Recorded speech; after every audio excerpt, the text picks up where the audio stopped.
பாருடா ஃபாரின் பாடி இந்த ஏர்வே இதுதான் வந்து லாஸ்ட் 5th வீடியோ ஃபர்ஸ்ட் சாப்டரோடது.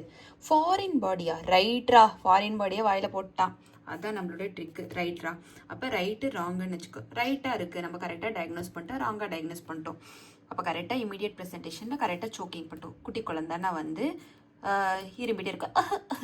அதே வந்து ஓல்டர் குழந்தைன்னா என்ன பண்ணும், கழுத்துக்கிட்ட அம்மா ஏதோ கழுத்தில் மாட்டிக்கிச்சே அந்த மாதிரி சொல்லிக்கும். இன்னும் வந்து அப்படின்னு சொல்லிட்டு வாமிட் எடுக்கும். ஓகேவா?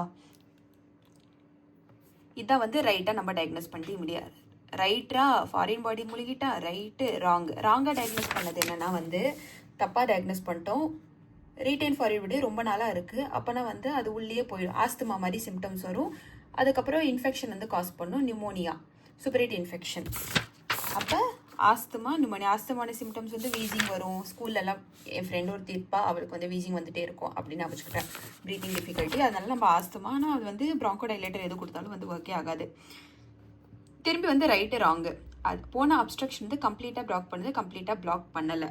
அப்போ பால்வால் மெக்கானிசம் வந்து போட்டுரு. கம்ப்ளீட்டாக பிளாக் பண்ணுச்சுன்னா வந்து கீழே இருக்கிறதுலாம் சுருங்கி போயிடும். அப்போ ஆல்வேலாம் சுருங்கிடுது. அதே வந்து ஹைப்பர் இன்ஃப்ளேஷன் ஆகுது. இதுக்கு இன்வெஸ்டிகேஷன் என்ன பண்ணுவோம், நம்ம வந்து காலங்காலமாக படிச்சுட்டு இருக்கோம். அனாட்டமி அஸ்வினி சார் வந்து சொல்லி கொடுத்துருக்காரு இல்லையா, என்னது ஒரு காயின் வந்து உள்ளே போச்சுன்னா வந்து ஏபிவியோ. அப்போ எக்ஸ்ரே கண்டிப்பாக பண்ணுவோம். ஆனால் என்ன பண்ணுவோம், வாய்ப்பே இல்லை ராஜா. எக்ஸ்ரேல அவங்களுக்கு கிடைக்கவே கிடைக்காது.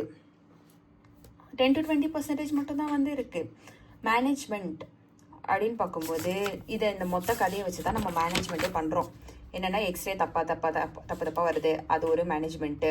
இந்த அப்நார்மல் ஃபைண்டிங்லாம் வருது, என்னடா அது அப்பப்போ ஒரே இடத்துல வந்து லங்கில் வந்து எம்ஃபைசீமா வந்துகிட்டே இருக்குது, அன்எக்ஸ்பிளைன்டு வீஸெல்லாம் வந்துகிட்டே இருக்குது. ஆஸ்துமா, ஏன் ஆஸ்துமா வந்துச்சுன்னு தெரியல.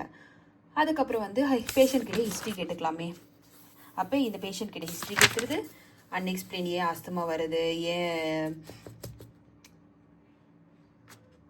ஒரே இடத்துல வந்து நிமோனியா வந்துகிட்டே இருக்குது அது கேட்கலாம். அதுக்கப்புறம் எக்ஸ்ட்ரா என்ன தப்பு வருதுன்னு. அப்புறம் ட்ரீட்மெண்ட் வந்து பார்க்கும்போது என்னென்னா ரொம்ப டீப்பாக இருந்தால் வந்து வேலை பார்க்கணும். என்னது ரிகிட் ப்ராங்கோஸ்கோப் வச்சு வேலை பார்க்கணும். அது கொஞ்சம் அப்பர் ஏர்வேயில் வந்து இருந்துச்சுன்னா வந்து நான் சொன்னேன்ல, இந்த சாப்டரோட ஸ்டார்டிங்லேயும் ஃப்ரீ ட்ரீட்மெண்ட் வந்து கொடுக்கணும். இந்த சாப்டரோட எண்டிங்லேயும் நம்ம ஃப்ரீ ட்ரீட்மெண்ட் தான் கொடுக்குறோம். என்னது ஹேம்லிஷ் மெனுவர் பண்ணிவிடுங்க, இல்லை குட்டி குழந்தையா இருந்தால் போட்டு தட்டு அடிங்க.